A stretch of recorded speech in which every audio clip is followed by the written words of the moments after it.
आज है 4 मार्च 2026। आज के महावाक्य, आज की मुरली के पॉइंट्स। आज शिव बाबा ने कहा, मीठे बच्चे, जी बाबा, तुम्हारा धंधा है मनुष्यों को सुजाग करना, रास्ता बताना। जितना तुम देही अभिमानी बनकर बाप का परिचय सुनाएंगे, उतना कल्याण होगा। तो जब हम किसी को ज्ञान सुनाते हैं तो हमारा भी कल्याण होता है। लेकिन जो सोया हुआ है वो दूसरों को जगा नहीं सकता। इसलिए सबसे पहले हमें अपने को जगाना है। जागना मतलब जो भी कहानियाँ बाहर चल रही हैं, खेल चल रहे हैं, वो सत्य नहीं है। जो भी घटनाएं हो रही हैं, जो भी हमें रियल लग रहा है, वो सत्य नहीं है। इसको समझना है। और फिर जब दूसरों को सुनाएंगे तो सुनाते सुनाते खुद भी बन जाएंगे। ये समय ही है रोल से सोल बनने का, और ये पुकार भी है समय की। इस समय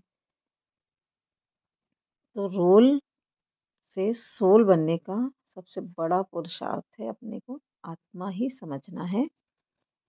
अब आगे है गरीब से अर्थ है, आज बाबा ने गरीब को कहा और साहूकार के बारे में बताया। तो धन की बात नहीं है, गरीब से अर्थ है कि वास्तव में सूक्ष्म बात ये है, जिनके संस्कारों में ताकत नहीं है, जो लो कॉन्फिडेंस हो हैं, रोल के गुणों को ही अपना सत्य समझते हैं, रोल के ही सुख दुख में फंसे रहते हैं, आत्मा की शांति का नहीं पता है। वो बच्चे जिनके अंदर आत्मा के ओरिजिनल गुण ही खाली हो गए हैं, वो हैं गरीब बच्चे। और साहूकार जिनके अंदर अभी है कॉन्फिडेंस, अभी बचा हुआ है हिम्मत, अभी रोल में है, तो अपने को वो ताकत बची हुई है उनकी अभी, तो वो नहीं आएंगे। तो कृष्ण जयंती धूमधाम से प्यार से मनाते हैं। शिव बाबा ने कहा, श्री कृष्ण की बहुत बातें लिख दी हैं। कृष्ण के लिए कितना गायन है, मंदिर। अब कृष्ण के लिए कितना गायन है दुनिया में। भागवत में भी उन्हीं का पूरा चरित्र बताते हैं, छोटा बड़ा रूप सब दिखाते हैं। कितने चित्र हैं श्री कृष्ण के। शिव बाबा कहते हैं, गीता कब सुनाई होगी? तो ज्ञान तो बुजुर्ग हो तब सुनावे, तो छोटे में सुना नहीं सकता, जब बड़ा हो तब सुनावे। गीता भी कुछ समय बाद सुनाई होगी। अब शिव ने क्या किया कुछ पता नहीं, अज्ञान नींद में सोए पड़े हैं। बाप कहते, मेरी बायोग्राफी का किसी को पता नहीं है। मैंने क्या किया, मुझे ही पतित पावन कहते हैं। मैं आता हूँ, साथ में गीता है।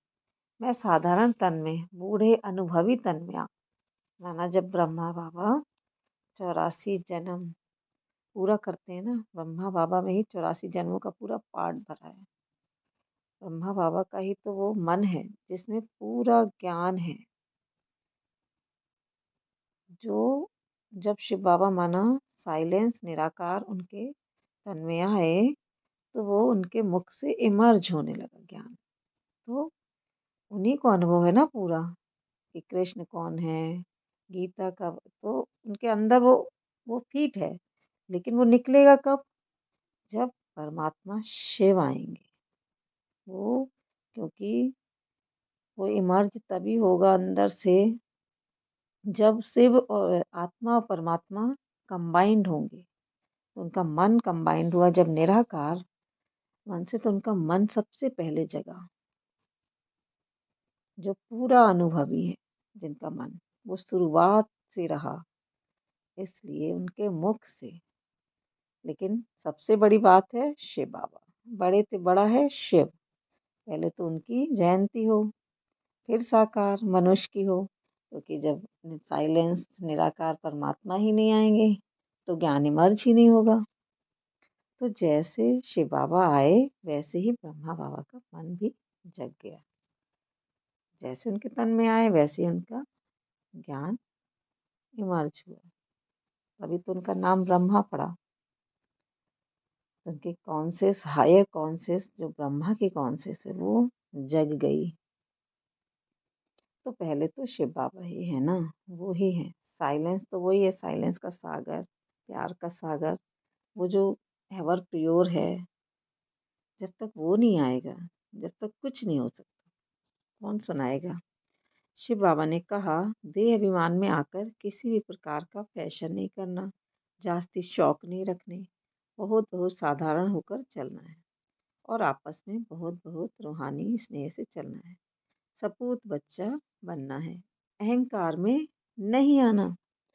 जो हम कुछ भी पहनते हैं, धारण करते हैं, कोई घड़ी है, चेन है, कुछ भी, हम हम जब तक उसमें कहीं अब जा रहे हैं, अगर वो आदत है पहनने की, मिला नहीं, तो फिर हमारी बुद्धि उसी में भटकती है। तो हमारी बुद्धि, हाँ, पहने, सब कुछ करे, लेकिन ध्यान रहे हमारा मन भटके ना, वो हमें ध्यान रखना है। हमारा ध्यान उसमें भटके ना, कोई भी चीज में ना जाए, आत्मा में ही रहे। आत्मिक स्थिति बनानी है हमें। मन का स्नेह, आत्मिक स्थिति हमारी सबसे बड़ी प्यारी स्नेह है, स्थिति है। आत्मिक स्थिति से ही अपने को सजाएं। बहुत प्यारी स्टेज है। जितना होते जाते हैं उतना उसके वो समझ में आती जाती है। समझ की बात है, क्योंकि अपने भाग्य और भाग्य विधाता, आज के वरदान है, अपने भाग्य और भाग्य विधाता के गुण गाने वाले सदा प्रशंसित भव।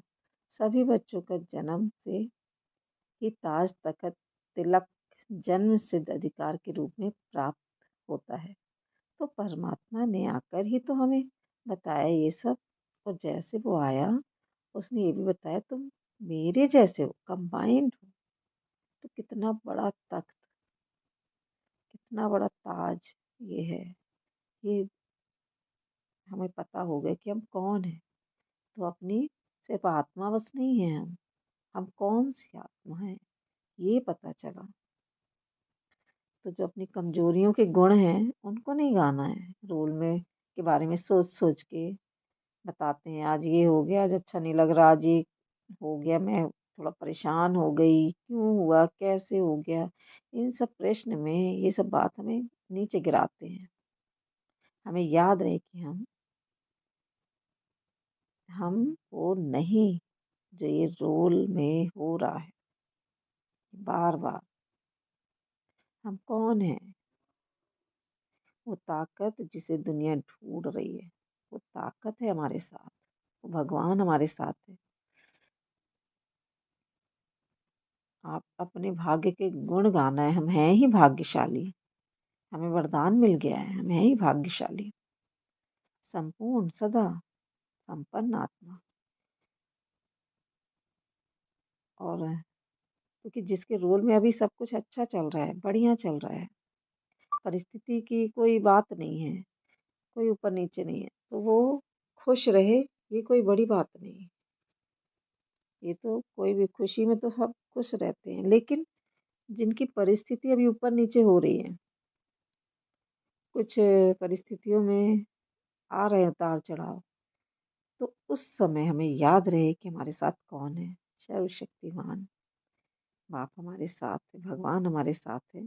ये सब परिस्थितियां पेपर हैं, टाइगर है, पेपर टाइगर।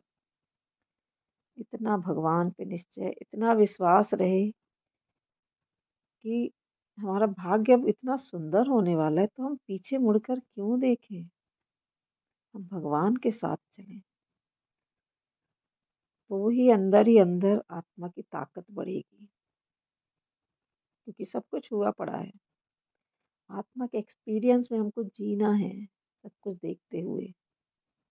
आत्मिक स्थिति ही संपूर्णता की ओर ले जाएगी। ओम शांति।